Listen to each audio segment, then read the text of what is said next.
Well, welcome to Wellbeing Wednesday.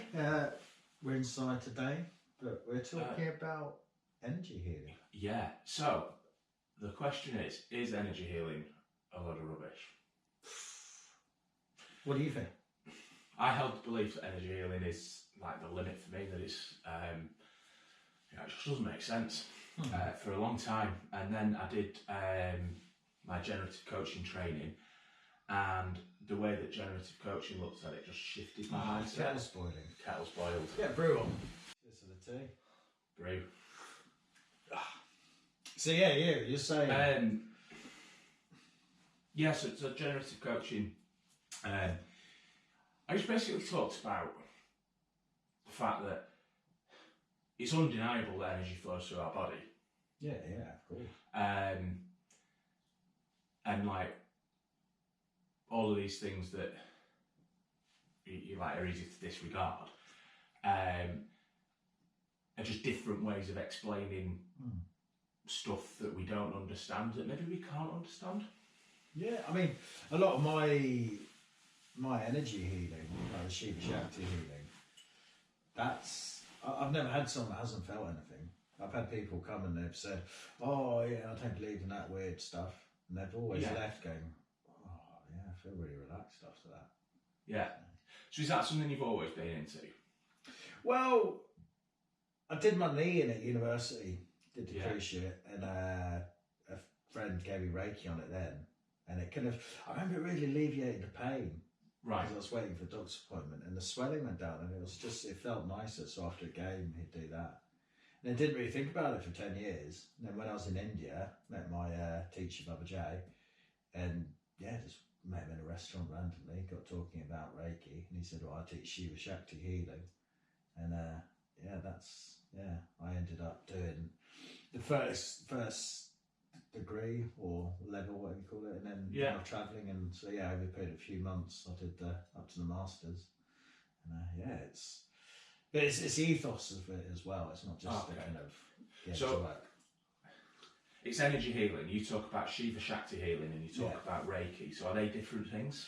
Well, so Shiva Shakti healing's the kind of field, I suppose, that I work into. It's based in the principles of Reiki, but my teacher travelled sort of around. He spent time with different monks and Sikhs and different sadhus. He learned different techniques which he's added in. Okay. But the Shiva Shakti is obviously masculine, feminine, and your kind of internal and external journey. So it works on aligning that. I mean, you'd have to come to kind of get the whole thing of it. That's basically how I got into it. Yeah. So my hang up was always like, right, so I've got my knee operation coming up very soon. And my hang up's always been things like, right, I've got arthritis. There's my knee bone on bone. So can you, with Reiki, and this is what, like when people claim, can you, like, you can't grow cartilage back, can you? Yeah. Well, that's the thing, that's why I call it healing. Okay. So there's a difference between healing and curing. Right. A cure something, gets rid of it. A healing makes something feel better. Yeah. So, and there are people out there who can cure, and I wouldn't say I can because I've never had experience curing anything, but I can alleviate. So it will reduce inflammation, reduce pain. It can help clarity of the mind, and it's similar sensation to acupuncture sometimes. Yeah. But it and allows your body to relax and potentially heal or cure itself. Yeah. But the actual healing. But I guess we're talking about physical stuff here. Yeah. And so with your knee, for example, yeah, it'll be swollen, you'll have pain, agitation, and the Reiki energy healing, Shiva Shakti, all of the same umbrella, will reduce inflammation and reduce the pain and make it feel nicer. Yeah. So that area is relaxed and your body can heal it. Yeah, and the reason that it got progressed, that the injury progressed to the point where it was so debilitating, is because I had developed lots of techniques for ignoring the pain. Yeah. I guess that cure thing is if it enables you to walk around and be more active and be more mobile and access society more, then you're going to feel cured, aren't you? Yeah. Yeah, and saying, I mean, if you're going deep into the kind of energy healing things of things, so when I do the healing, I often pick up where blocks are, which correspond to people's pain, injuries, or discomfort before they tell me. But that represents a certain thing in your environment or your life. So, say your knees within the energy healing, that represents walking forward. So you'd get a block there, or your shoulder, like too much weight, too much stress. And in the energy field, you believe if you're not, you get these life cues, and if you're not responding to that, follow it, your body will create ailments because of stress, and then you get a build-up of an ailment because something in your life isn't aligned. Yeah. So what you're saying there, that reminds me of something that a guy called Alan Johnson, who's an NLP trainer. He has an organisation called Change Working, and I've done my IAMT training and metaphor and movement training with Alan. And on one of these training courses, I was talking about the problem with my knee, and we're talking about various mental health stuff and working really hard, and he just looked at me and said, "You're on your knees?" And I was thinking, yeah. Okay, so I totally get that, like, crossover. And it's the word association. It's like disease. Well, what is disease? Yeah. Dis-ease. Your body isn't settled. So the idea that if you can settle your body and get your body aligned and tuned, absolutely, then other things can balance out. But, sometimes if you're breaking something, you need it fixing. Well, then it's like uncomfortable, then it's painful. But where is the threshold between those two? So what was your kind of, because you say you're doing your kind of energy healing side of things, so where's that coming? So it's not energy healing, it's just thinking about energy and how energy flows. Interesting. Energy flows where attention goes. Nice and cheesy quote. Energy flows where attention goes. I can't remember who said that. Yeah, so in generative coaching, the start of a session, we look at this concept called getting into coach state. And coach stands for centered, open, aware, connected and hospitable. Nice, like it. And we work through each stage with somatic movement, because movement is the first language of humanity. So I'll just quickly, I'm not show us. Go on, I'm not going through the whole of coach stage just for the sake of time, but just a quick demo. So first thing, we talk about being centered. So, and again, we're on that centered. So we have sort of me hair. Oh, that's all right. So we've got to look good for the camera, right? Yeah. So we've got we've got chakras or energy centers. So like a head chakra, throat chakra, heart chakra, solar plexus, heart, really. And noticeably they all line up down the middle, and that's also where our spinal column runs. And down the spinal column is a nerve called the vagus nerve. With the vagus nerve, if you had a Kundalini yoga, I haven't, but go on. There's yoga Kundalini yoga, and when I was in India, you kind of learn the Kundalini in the Ayurvedic cultures and the Vedas. It's like the serpent or the energy that goes up your spinal column. So when you're when you're awakening, the Kundalini energy is what you're awakening, and it goes up that vagus nerve or the snake, and that's where the snake always appears and stuff. Oh, cool. Little facts for the day. There you go. So, it's whichever way we look at it. And interestingly, the vagus nerve connects from the gut to the brainstem, and most of our neurotransmitters are created in the stomach. So when you get a gut feeling, and that ties in with something called multiple brain intelligence theory, or MBIT. Yeah, three brains, and the heart, the stomach, and the I like it. gut, heart, head, brains. I'm liking this stuff. Yeah, and it's like these are all just different ways of explaining the same thing, but basically this energy runs up and down. And what we do, the somatic dance thing, is we'd represent the centre. Okay, I like it. So finding centre can be things like rocking around until we naturally find our balance. Yeah, not outdoors, but this is a really nice rug. Yeah, it is. You know, if we're outdoors doing this barefoot, help them. I mean, would it be more benefits to do it outdoors, or? Yeah, I like to, but then that's just because I like outdoors. Yeah. It's a bit wet and cold today. Yeah. So for me, I kind of end up doing this, and I don't know, I can almost feel like an energy ball. Almost quite like Tai Chi, isn't it? Yeah. And there's like a rotational thing, and I've absolutely no idea what's telling my hands to do this, but it's just sort of happening. Okay. And I go up and down, and I notice my breath. And I kind of sink more into my knees, and get in a more natural position, and shoulders will balance a bit more. I might want to do some sort of crossover, stretchy movements and things like that. And this is all about becoming centred. So you just do whatever. Yeah, and that. So I'm not consciously thinking of any of the things I'm doing. I'm just sort of letting it go with your gut. Well, going with my gut, and there's a whole lot of breathing things happen. Dance, yoga, all sorts of things. Talk about that. Yeah. Imagine your head's being held up by a thin cord. By a thin cord, blah, blah. And that's making us centred. And I can link that in with teaching people different body positions, about the cone of movement from cycle training. Okay. Yeah. And how if you're going down a steep hill, you allow the handlebars to fall away from you so that you're not lurching forward. You know, and the same with climbing. And these things are all linked. Yeah. And that's why we do it all together, because it all links in perfectly.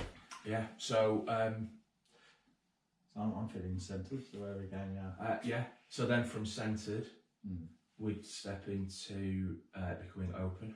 Okay. So then opening up, be literally opening up. But I think let's make a separate video about this, because I can do more. Oh yeah, it's just a little demo.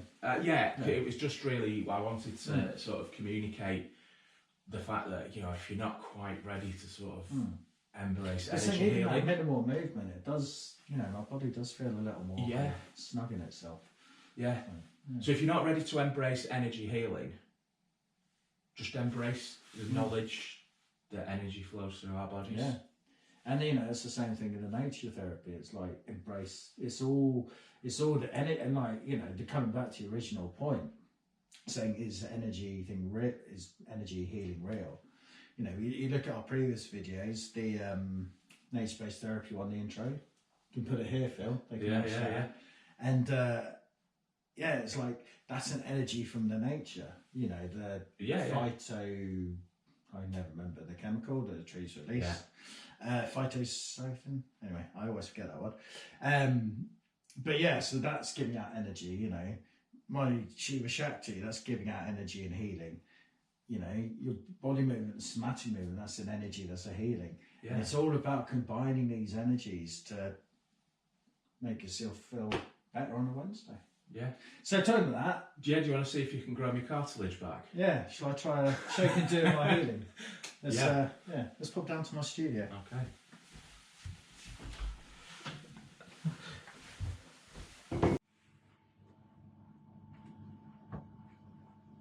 Hello, Phil. Hiya, Mark. Come in. Right. Welcome to my studio. Cheers. So, I'll sit down. Sit down, start, So my healing is based in Reiki. Yeah. It's non-contact energy healing, which basically it's a universal energy. So Ray is universal. Yeah. And Chi is energy. So it's universal energy that you channel and you put into a person. It heals. So it allows the body to, puts energy into the body, allows the body to relax. Parts of the body where, So I run energy. I can feel where the energy runs down your arm, say you've got a block in your elbow. That would feel different. You work on there, and that represents, each kind of body element represents something going on in your life, which I won't go into in too much detail now. You've got your Shiva Shakti, which is my healing. So Shiva is the masculine, and Shakti is the feminine. Okay. They're from the Hindu religion, because my teacher, that's basically what we followed. So yeah, the feminine is the left side, masculine is the right side. Feminine is the internal journey, and masculine is the external journey. Okay. And this has no side effects, so it won't interfere with... Some people can feel emotion after it. Yeah. You know, if they've got stuff that needs releasing, that can come out. Some people do get a slight headache, but that's tension release. But what I'd say during healing is let any emotion out while it's there, while you're feeling it. Don't hold back, because you know some people laugh, some people cry, some people let out random things. But that's the energy releasing, and that's what they need to do to release that. Yeah. So when I said about the no side effects, I was thinking about things like it won't interfere with any medication, it won't interfere with any physio or anything like that. It's something that can sit it's non-contact. So I'm not physically touching you, it's just basically the universal energy. People feel heat from my hands, people feel that energy. But yeah, it's fairly excellent. pain-free. Let's get started. Go on then. Right. So, I don't know if the camera can see me, but what I do initially at the beginning is I connect with the energies, I suppose, you know, whatever modality, you call it a prayer, a connection, a mindfulness moment, a meditation. If you just close your eyes and just relax, rest into the bed, and just let your body just completely relax. Breathe in.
So what I noticed, the sort of the physical, tangible stuff,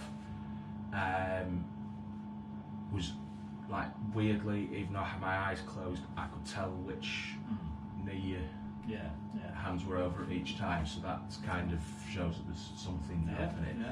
And it's like this sort of warm pins and needles.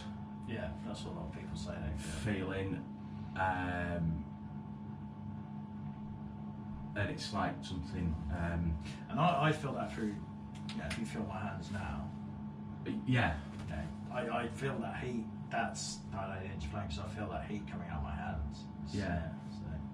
So that was really interesting. It does. You know, it has taken the edge off the pain a little bit, because with the weather being really cold, I've been suffering a lot. But even though this was more of a like demonstrative thing than a full treatment, because a full treatment would be what, an hour? I do half an hour one, which is a quick kind of boost your energy, just like, you know, give you that lift, you know, perfect after January, you know, long month. And then there's a full hour, which is, you know, a bit more consultation in it, but it's like, you know, 50 minutes, 45 minutes, 50 minutes of healing. And then I do distance as well, so you don't have to come to a studio, you can just do it in the comfort of your own home. And that works as well. So obviously, but you know, I've had a lot of people say they felt it, and you know. Yeah, I mean, I'll explain a little bit what I felt, if you like. So obviously, what I do at the beginning, put hands in the shoulders, and that's when I do a breathing exercise and get you to blow. Well, as you breathe out, feel the energy run down and out your feet. Did you feel any sensation there? Yeah, I could feel.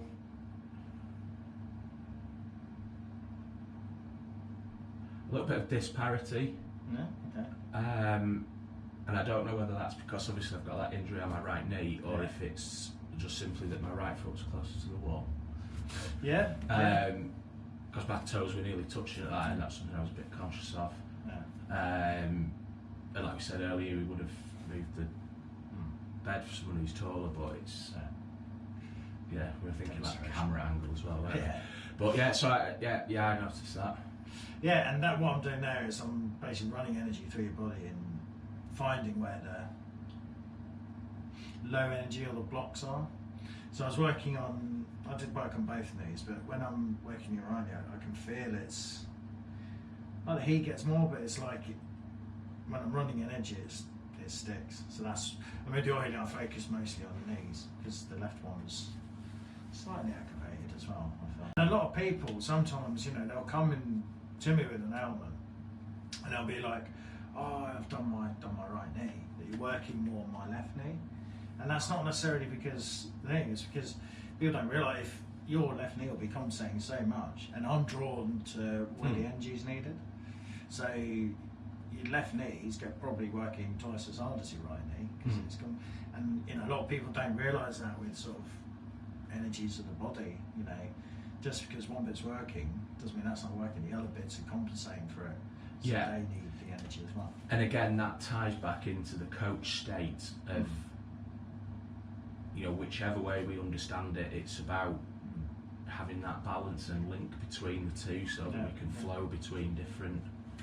I mean, I did a gentleman at a festival, and he had a road accident and really damaged his, one side of his back, and I was working the other side. He was like, "Yeah, but you know, so that's my injury." I said, "Well, that's fine, you know." And he was like, "This is because I do festivals as well." And he was like, "Oh, well, I didn't feel much, but I feel relaxed." And the next day he came back and said, "Oh, so weird. It feels so much more relaxed." And it's, you know, it's trust. And for me, it's just trusting in where the, you know, a lot of the kind of one of the main differences in my healing and other healings and sort of the basis Reiki is Reiki tends to have set positions. A lot of masters will kind of intuitively go, but Shiva Shakti, I kind of, because I'm balancing energies, I'm working down one side of the body than the other and finding where the energy flows are. So sometimes, like with you, because I'm, you know, as your knee, I focus on the knee, I didn't do a lot of the upper body.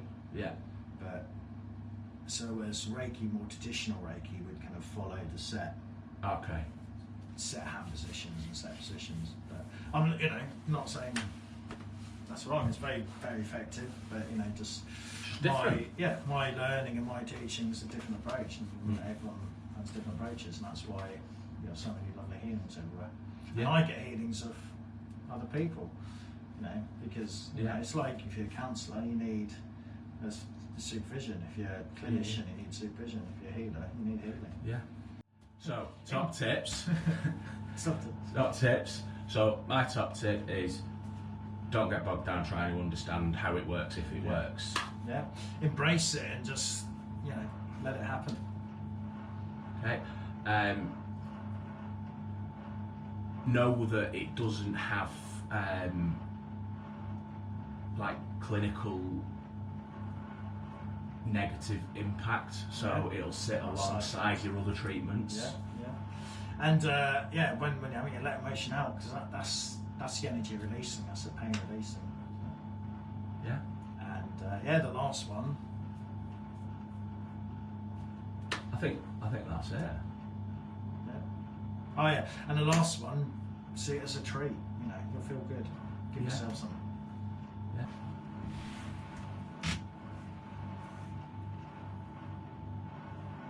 All right, we're done. Way up, Matt.